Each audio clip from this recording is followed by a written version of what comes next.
Sementara itu, saudara, sejumlah rumah warga dan pondok kafe yang berada di pesisir pantai di kawasan Kecamatan Susuh, Kabupaten Aceh Barat Daya, porak-poranda selama 6 bulan terakhir akibat diterjang abrasi dari gelombang tinggi. Meskipun abrasi telah mencapai ribuan meter di sepanjang pesisir pantai di kawasan Kecamatan Susuh, namun hingga kini belum ada upaya penanganan dari pemerintah setempat.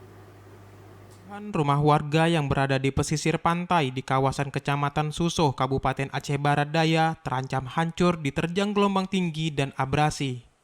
Selama 6 bulan terakhir, puluhan rumah warga di kawasan Desa Palak Kerambil, Kecamatan Susoh, rusak parah dihantam gelombang tinggi.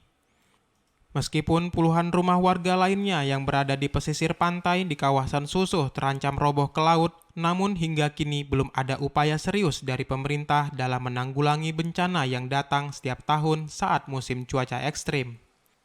Kondisi ini juga membuat warga di sekitar kini kian resah. Meskipun demikian, warga setempat tak bisa berbuat banyak dalam mengatasi abrasi yang terus mengancam pemukiman warga. Warga berharap pemerintah dapat segera menangani abrasi di kawasan tersebut dengan memasang batu gajah di pesisir pantai di kawasan Kecamatan Susoh ini dengan panjang lebih kurang 3.000 meter. Saat ini puluhan pohon cemara yang berada di bibir pantai tumbang diterjang gelombang tinggi.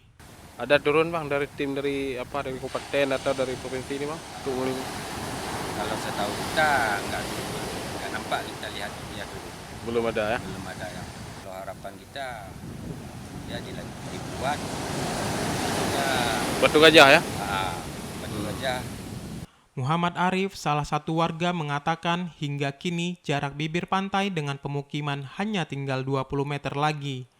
Jika tidak segera ditangani, puluhan rumah warga di kawasan pesisir pantai di kawasan Susoh terancam tergerus erosi.